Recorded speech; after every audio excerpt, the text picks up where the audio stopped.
Hi, ich bin Lukas und ich habe eine absolut verrückte Anfrage bekommen, nämlich das Badewannen-U-Boot der Real Life Guys für einen Kinofilm originalgetreu nachzubauen.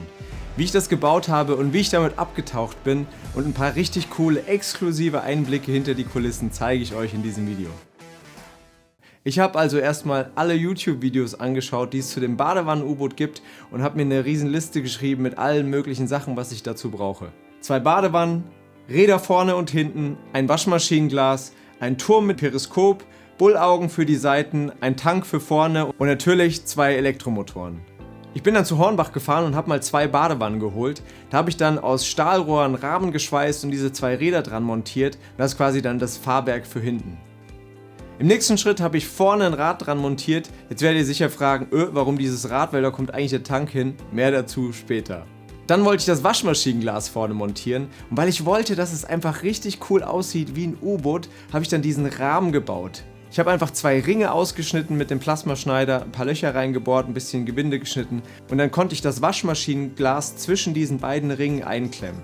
Dann wollte ich natürlich diesen Rahmen mit der Badewanne verbinden. Dafür habe ich erstmal ein Loch in die Badewanne reingesägt und den Rand sauber gemacht und dann habe ich den Ring mit der Badewanne verschweißt. Und ich finde, das sieht schon ziemlich gut aus. Für den Einstieg braucht man natürlich einen Turm. Da habe ich einfach 2 Blechstreifen ausgeschnitten, die Enden rund gebogen und miteinander verschweißt. Dann habe ich 2 Ringe ausgeschnitten und einen davon mit dem Rohr verschweißt. In den zweiten Ring habe ich mehrere Löcher gebohrt und die Öffnung für den Turm angezeichnet und ausgeschnitten. Dann habe ich den Ring mit der Badewanne verschraubt, damit er sich an die Wölbung anschmiegt, dass ich dann perfekt den Turm darauf festschweißen konnte. Und endlich war dann der Moment, wo ich das erste Mal in das U-Boot einsteigen konnte. Als Seitenfenster wollte ich unbedingt ein paar Bullaugen dran machen. Da habe ich erstmal aus Pappkarton ein paar verschiedene Größen zugeschnitten, um zu schauen, welche Größe passt. Dann habe ich da auch Ringe mit dem Plasmaschneider ausgeschnitten und habe die dann mit der Badewanne verschraubt. Eine kleine Führung durchs U-Boot.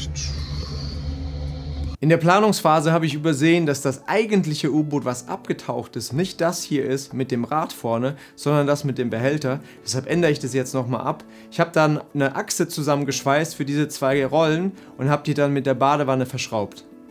Das U-Boot wird von 2 Elektromotoren angetrieben. Dafür muss ich jetzt eine Halterung bauen. Da habe ich einfach 2 Löcher mit dem Plasmaschneider in die Badewanne gemacht und 2 Rohre reingeschweißt, wo man später die Motoren reinstecken kann. Jedes U-Boot braucht Gewicht zum Abtauchen. Ich habe in dieses Rohr erstmal ein paar Löcher reingebohrt und dann habe ich das unten an der Badewanne festgeschweißt, weil dort kann man dann diese einzelnen Gewichtsscheiben fixieren. Und der Turm braucht natürlich noch einen Deckel. Den habe ich nicht aus einer Klobrille gebaut, sondern einfach aus einer Holzplatte ausgesägt, lackiert und ein Loch für das Periskop reingebohrt. Damit das Ganze auch dicht ist, habe ich noch ein paar Nuten reingefräst, weil da kommt später noch eine Dichtung rein. Als zusätzlichen Ballasttank wollte ich natürlich auch dieses originale Ausdehnungsgefäß vorne noch hinbauen. Bevor ich das aber montieren konnte, habe ich erst noch die Gummiblase rausgemacht, die da in diesem Ding drin ist. Das heißt, ich musste es aufschneiden, die Gummiblase raus, das ganze Ding wieder zuschweißen und dann habe ich das an die Badewanne montiert. Ja, und dann hatte ich alle gröbsten Teile eigentlich fertig und dann konnte ich mit dem Lackieren beginnen. Ich habe mich entschieden, die Farbe zu walzen, aber es hat dann echt ein bisschen gedauert, weil das Gelb einfach nicht so gut gedeckt hat. Ich habe sicher 10 oder 15 Schichten erst Grundierung drauf geballert, bis es dann irgendwann mal schön gelb wurde. Ja, und dann war es endlich an der Zeit, das U-Boot zusammenzubauen.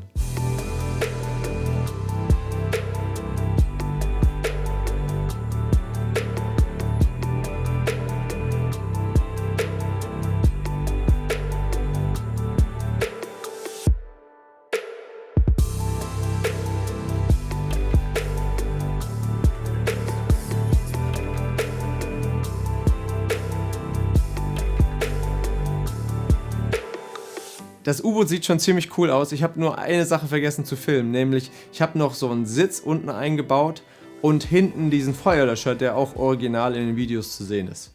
Ich wollte mit euch jetzt mal kurz der Frage nachgehen, wie die Real Life Guys mit dem U-Boot damals abgetaucht sind.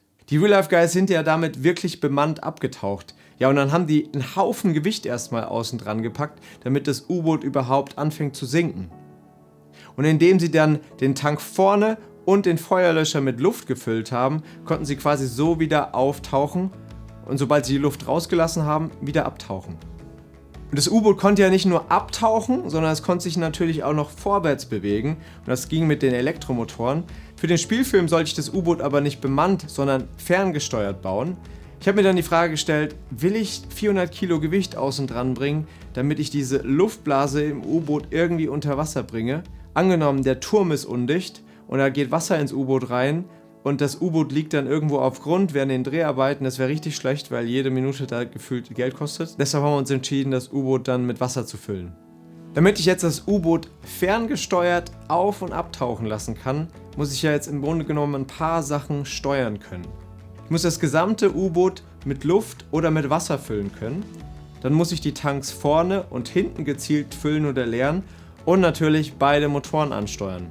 Wie mache ich das? Um das U-Boot komplett mit Wasser und Luft zu füllen, habe ich unten eine Öffnung im U-Boot, die ständig offen ist, wo das Wasser reinfließen kann. Hier habe ich einen dicken, langen Schlauch dran gemacht und am Ende ist ein Kugelhahn. Zum Abtauchen öffne ich einfach den Kugelhahn und dann drückt das Eigengewicht des U-Boots die Luft raus und es füllt sich mit Wasser.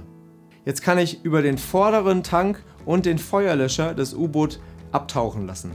Und möchte ich das U-Boot wieder auftauchen lassen, fülle ich die beiden Tanks wieder mit Luft, dann kommt das U-Boot hoch. Und möchte ich das U-Boot wieder komplett aus dem Wasser holen, fülle ich einfach das U-Boot innen mit Luft. Damit ich mit den Schläuchen und Kabeln in das U-Boot komme, habe ich eine Durchführung gebaut, welche ich am Heck des U-Boots montiert habe. Jetzt ein kleines Rätsel, warum sind es 4 Schläuche, die da durchgehen und nicht 3? Weil ich habe eigentlich nur 3 Funktionen. Um das U-Boot auf- und abtauchen zu lassen, habe ich diese Druckluftpistolen hier gebaut. Die werden einfach an einem Kompressor angeschlossen und wenn ich hier drücke, füllt sich der Tank mit Luft. Und wenn ich diesen Kugelhahn hier aufmache, dann entweicht die Luft und das U-Boot sinkt. Ja, und dann mal noch die Frage, wo testen wir das U-Boot? Weil das klingt ja jetzt alles irgendwie gut, aber ich weiß ja noch gar nicht, ob das funktioniert. Zum Glück haben meine Eltern einen richtig coolen Schwimmteich und mein Papa hatte die Idee, einen Hydraulikkran neben dem Schwimmbad zu installieren, den er noch rumstehen hatte, damit ich das U-Boot in das Wasser heben kann, weil es ist ja auch ganz schön schwer. Ich war dann super gespannt auf den ersten Test. Wir haben das U-Boot dann mit dem Kran ins Wasser gelassen, es hat wirklich richtig gut funktioniert. Ich habe mich auch an dem Tag richtig gefreut, dass die Real Life Guys da waren, dass wir gemeinsam das U-Boot das erste Mal ins Wasser lassen konnten. Wir haben dann tatsächlich mit diesem Staubsauger noch die Luft rausgesaugt, weil ich dachte, das geht dann schneller. Und dann war das U-Boot voll mit Wasser und dann haben wir den Tank vorne und den Tank hinten komplett mit Luft gefüllt, aber das U-Boot ist einfach nicht aufgetaucht. Und dann wollten wir innen das U-Boot wieder mit Luft füllen, um es hochzuholen und dann ist das passiert. Genau. Wow. Cool aus. Warum in aller Welt kommt da jetzt Wasser oben aus dem Deckel raus? Ihr habt vielleicht vorhin dieses Geräusch hier gehört. In dem Deckel oben ist ja dieses Rohr und dann habe ich diesen Deckel hier drauf gemacht und der ist durch das Vakuum hat sich der gelöst, deswegen ist da das Wasser rausgekommen. Der erste Test war also irgendwie sehr ernüchternd. Ich wollte natürlich wissen, warum mein U-Boot nicht auftaucht und habe das am nächsten Tag einfach nochmal ins Wasser gelassen. Ich wollte auch unbedingt ins Wasser, um zu gucken, was da genau los ist. Weil das Wasser aber so kalt ist, habe ich dann meine Poolheizung genommen, kaltes Wasser angesaugt und mir warmes Wasser in den Anzug gepumpt. Das hat richtig gut funktioniert. Ich habe überall warm. Ja, es sind nur die Hände und die Füße, die ein bisschen kalt sind. Falls euch diese Poolheizung interessiert, lasst gerne mal einen Kommentar oder ein Abo da. Ich mache dazu auch gerne nochmal ein Video, weil es macht unheimlich viel Spaß. Ich habe so mobile Hot Tubs, man kann die einfach überall aufstellen. Ich habe dann beide Tanks wieder mit Luft gefüllt und eigentlich müsste das U-Boot ja dann auftauchen. Nur das Problem ist, wir können durch die Tanks nicht genügend Auftrieb erzeugen. Ich habe hinten ganz schön hochheben müssen, damit das U-Boot überhaupt hochkommt. Ja, die Lösung war dann zusätzliche Auftriebskörper in das U-Boot einbauen. Die habe ich dann im U-Boot platziert. Und zwar einmal über dem Sitz und vorne im U-Boot drin und natürlich auch noch in dem Turm oben. Und dann konnte ich es kaum erwarten, das nochmal zu testen. Also bin ich dann nochmal ins Wasser und siehe da, es hat einfach funktioniert. Ich konnte den vorderen und hinteren Tank mit Luft füllen. Das U-Boot kommt langsam aus dem Wasser raus. Ich war dann echt erleichtert, dass das funktioniert hat, weil ich hatte nicht mehr so viel Zeit bis zu den Dreharbeiten. Und ich hatte ja den Leuten versprochen, ey, ich baue euch ein ferngesteuertes, funktionierendes U-Boot. Jetzt habe ich mir die Frage gestellt, wie steuere ich das U-Boot in einem See? Ich könnte auch in so einer schnorchelnden Position im Wasser liegen, mit meiner Schnorchelmaske, ein paar Flossen, dann noch meine Wasserheizung, dass mir schön warm ist und dann müsste ich irgendwie hier so die Steuerungen vor mir haben, damit ich das U-Boot immer noch sehe und perfekt steuern kann. Ja, und aus dieser Idee ist dann ein Beiboot entstanden, was ich dann gebaut habe. Das habe ich aus einem Surfbrett gebaut. Da habe ich oben erstmal so eine Alutraverse draufgeschraubt. Und dann habe ich seitlich noch einen Ausleger dran gemacht. Und an dem Ende habe ich noch ein Kunststofffass festgemacht, um dem Ganzen ein bisschen Stabilität zu geben. Und dann habe ich das Ganze natürlich getestet.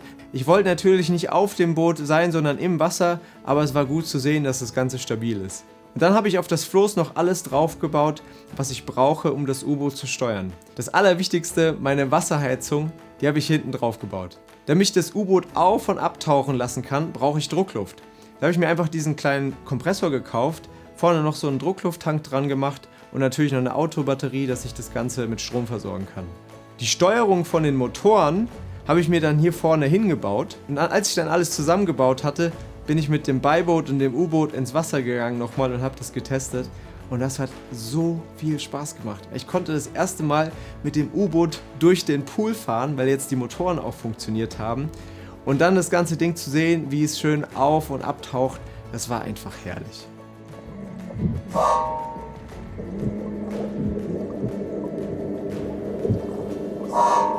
Ich wollte jetzt natürlich wissen, ob sich mein U-Boot auch in einem See steuern lässt und ob ich mit dem U-Boot eine gewisse Höhe halten kann, auf der ich dann so rumfahren kann.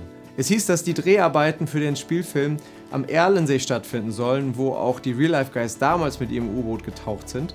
Deshalb habe ich mir gesagt, komm, ich fahre da hin und wir testen das U-Boot dort. Wir sind also am Erlensee angekommen, ich habe mein Beiboot vorbereitet, ich habe auch hier eine kleine Änderung vorgenommen, weil der Kompressor sehr laut war. Der Alex von Submariner in Eberstadt hat mir so einen Adapter gegeben, dass ich eine Taucherflasche verwenden kann. Es war einfach die beste Lösung überhaupt, weil ich somit viel Luft dabei hatte und es war schön leise. Ja, und dann sind wir da ins See gestochen und ich habe mir schon gedacht, oh, ich hoffe, das Wasser ist klar genug. Aber es hat sich dann herausgestellt, dass es das nicht ist. Wenn man dann so 5 Meter entfernt die GoPro ins Wasser gehalten hat, hat man einfach nichts gesehen. Ich bin dann mit dem U-Boot abgetaucht und das U-Boot ist halt einfach so unter mir verschwunden. Das war richtig doof. Vor allem die Unterwasseraufnahmen waren ja so die Aufnahmen, auf die ich irgendwie hingearbeitet habe. Also wir haben uns gedacht, na komm, da muss irgendwie eine Lösung her. Wir brauchen irgendwie einen anderen See, irgendwo, wo es klarer ist. Der Alex hat uns dann auf eine Idee gebracht, zum Hunsfels zu fahren. Wir sind am Hunsfels angekommen und ich habe erstmal alle Sachen auf den Traktor geladen. Der Rüdiger hat uns das runtergefahren. Dann haben wir das U-Boot runtergebracht und dann habe ich mein Beiboot zusammengebaut und ich habe eine Kleinigkeit optimiert, nämlich meine Wasserheizung. Ich habe mir da so ein paar Schläuche gebaut, damit ich mir in die Handschuhe, in die Socken, an den Rücken, dass ich mir überall warmes Wasser hinpumpen kann. Nico war an dem Tag als Unterwasserkameramann dabei. Und dann war ich echt gespannt. Dann sind wir mit dem Beiboot und dem U-Boot das erste Mal in den See gestochen. Ich habe mir schon gedacht, okay, komm, hier sind wir richtig, weil die Sicht war so gut, man hat das U-Boot einfach so gut gesehen. Wir sind dann erstmal in einen Bereich gefahren, wo der See nicht ganz so tief ist. Und dann war es an der Zeit, das erste Mal mit dem U-Boot abzutauchen. Und das war ein krasses Gefühl. Ich habe die Luft dann aus den Tanks gelassen und das U-Boot ist dann langsam abgetaucht. Das war richtig, richtig geil, weil es einfach funktioniert hat. Dann habe ich die Motoren angemacht, dann ist das U-Boot so langsam nach vorne gefahren. Dann habe ich ein bisschen Luft in die Tanks geblasen und schon kommt das U-Boot langsam wieder hoch. Und dann sind Nico und Rüdiger ins Wasser gekommen und Nico hat dann diese Unterwasseraufnahmen hier gemacht. Das war einfach der Hammer. Schaut selbst.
So gegen Mittag sind dann die Schauspieler dazu gekommen, da gab es ein kleines Briefing und dann sind wir schon ab ins Wasser gegangen. Wir haben das U-Boot dann unter Wasser geparkt und dann haben wir die Szene gedreht, wo die Jungs runter zum U-Boot tauchen und versuchen, Philipp zu retten.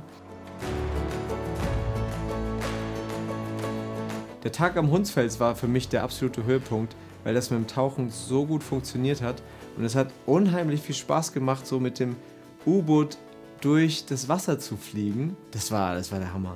Wir hatten also die Außenaufnahmen im Kasten, jetzt ging es noch darum, die Innenaufnahmen zu drehen. Dafür sind wir in der Halle gefahren, wo wir das U-Boot erstmal aufgebockt haben auf Paletten. Und dann habe ich das Glas vorne abmontiert, weil wir da jetzt mit der Kamera reinfilmen müssen. Dann haben die seitlich noch diese Aquarien dran gestellt und was richtig cool war, da war wirklich jemand, der hat dann in einen Schlauch gepustet, damit hin und wieder so ein paar Luftblasen aufsteigen. Ich hatte auch meinen mobilen Hot Tub dabei. Wir haben Wasser auf ungefähr 30 Grad aufgewärmt und das haben wir dann für die Aufnahmen mit einer Pumpe, das hat der Sven gemacht hier, haben wir dann in das U-Boot reingepumpt. Ich finde, die Innenaufnahmen sind ziemlich cool geworden, so mit dem Licht und das Flackern und das Wasser, was dann so reinspritzt und so. Ich glaube, das hat echt ganz gut geklappt. Mir hat das Projekt unheimlich viel Spaß gemacht, mit dem U-Boot zu tauchen. Einfach, dass das funktionieren muss. Das wäre, glaube ich, langweilig, einfach so eine Requisite zu bauen. Ich meine, hätten wir auch gemacht, aber dem Ganzen irgendwie noch so Leben einzuhauchen, das war mein absolutes Highlight. Ich habe für den Spielfilm auch noch ein paar andere Fahrzeuge gebaut, nämlich die fliegende Badewanne, den Offroad-Rollstuhl, die fahrende Badewanne mit dem Pulsjet und noch 2 elektrische Bobbycars. Wenn ihr das nicht verpassen wollt, gerne meinen Kanal abonnieren. Ich mache da demnächst auch noch ein Video zu. Ich würde mich an der Stelle auch noch kurz gerne bedanken bei Sven und Tom, den Produzenten, einfach, dass ihr das Vertrauen in mich hattet. Und natürlich bei meinen Eltern, weil ich den Pool bei ihnen im Garten testen konnte. Meine Schwester Linda war auch am Erlensee und am Hundsfels dabei und hat ein paar richtig coole Aufnahmen mit der Drohne und der GoPro gemacht. Ich hoffe, ich konnte euch in dem Video so ein paar Einblicke geben und so. Der Film kommt jetzt offiziell am 16. Januar in die Kinos. Ich bin gespannt, wie ihr den Film findet. Könnt ihr gerne mal in die Kommentare schreiben. Bis zum nächsten Mal. Ciao, ciao.